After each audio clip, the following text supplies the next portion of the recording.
নিঃস্ব অবস্থায় কি দোয়া করতে পারেন একজন মানুষ, এই দোয়াটা শিখে নেন, ইনশাআল্লাহ আপনার জীবনের সমস্ত সংকট কেটে যাবে। আমি নিজেও এই দোয়াটা বেশি বেশি করার চেষ্টা করি। দোয়াটা হচ্ছে, মুসা আলাইহিস সালাম একটা গাছের নিচে হেলান দিয়ে বসলেন, বসে দেখলেন দুইজন মেয়ে দাঁড়িয়ে আছে দূরে, পানি নিতে পারছে না, লোকজন পানি নিয়ে যাচ্ছে, ওরা দাঁড়িয়ে আছে বেচারি। মুসা আলাইহিস সালাম গিয়ে বললেন, কি সমস্যা আপনাদের? এটা নিয়ে আপনারা আবার মেয়েদের সাথে কথা বলার চেষ্টা করেন, ঠিক আছে? তো মাহারাম গায়রা মাহারাম মেনে চলেন। তারা বললো যে আমাদের বাবা অনেক বৃদ্ধ মানুষ, আমরা পানি নিতে পারি না যতক্ষণ না আমাদের কম পানি নিয়ে চলে যায়। মুসা আলাইহিস সালাম তবে একটু বললাম না, ফিজিক্যালি খুব স্ট্রং ছিলেন, থাকে না বডি বিল্ডার, সামনে গিয়ে কথা বলে সরব পানি নিতে দাও, তখন মানুষ একটু মূল্যায়ন করে না। তো মুসা আলাইহিস সালাম এভাবে পানি নিয়ে দিলেন এবং বাছুরদেরকে পানি পান করালেন, করিয়ে গাছের নিচে এসে বসে আছেন। বসে বসে তিনি দোয়া করছেন, এই যে দোয়াটা তিনি দোয়া করছেন, রব্বি, একটা নেক কাজ করলেন, নেক কাজ করলেন না, মানুষের উপকার করলেন, নেক কাজ করে এসে গাছের নিচে বসে দোয়া করছেন, আল্লাহ এখানে তো আমার খাবার পানি বাসস্থান কিছুই নাই, আমি কি করব? রব্বি ইন্নী লিমা আনজালতা ইলাইয়া মিন খায়রিন ফাকির, রব্বি ইন্নী লিমা আনজালতা ইলাইয়া মিন খায়রিন ফাকির। আবার বলেন, রব্বি ইন্নী লিমা আনজালতা ইলাইয়া মিন খায়রিন ফাকির। অর্থ হচ্ছে, হে আল্লাহ, তুমি তোমার পক্ষ থেকে আমার উপরে যে নিয়ামতগুলো দিবে, আমি এর জন্য ফকির হয়ে বসে আছি। আল্লাহ অর্থ বুঝে পড়বেন ভাই, নামাজ রোজা হজ জাকাত যাই করেন আল্লাহর রাস্তা অর্থ বুঝে পড়বেন। অর্থ বুঝে পড়লে আপনার ইবাদতের স্বাদ পাবেন, তৃপ্তি পাবেন, আল্লাহর সাথে কানেকশন হবে, আল্লাহর নূর পাবেন, মাআরিফত পাবেন, সত্য স্বপ্নও দেখবেন তখন ইনশাআল্লাহ। তখন সত্য স্বপ্ন দেখবেন ইনশাআল্লাহ। আল্লাহ পাক তৌফিক দান করবেন।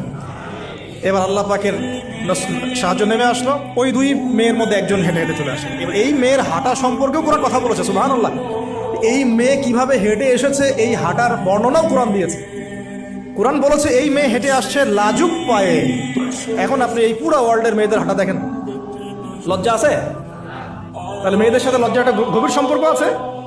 এই মেয়ের প্রশংসা আল্লাহ পাক কোরআনে করলেন, লাজুক পায়ে, লাজুক ভঙ্গিতে, অবনত নয়নে সে হেঁটে আসলো। এখন আপনি কেলে যান, গোট খেয়ে আপনাদের টুইন টাওয়ারে যান, দেখেন সবার হাঁটা চলা দেখেন, হায়া লজ্জার কোনো বালাই আছে এখানে?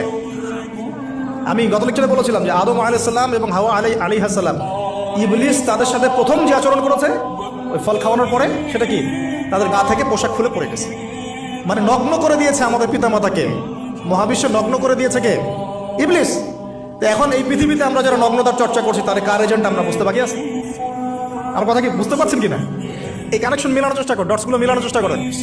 সামনে যাই প্রিয় ভাই, এই মেয়ে এসে বলছে, আমার বাবা আপনাকে ডাকেন, আমার বাবা আপনাকে ডাকছেন। তিনি গেলেন, বাবা শুআয়ব আলাইহিস সালাম।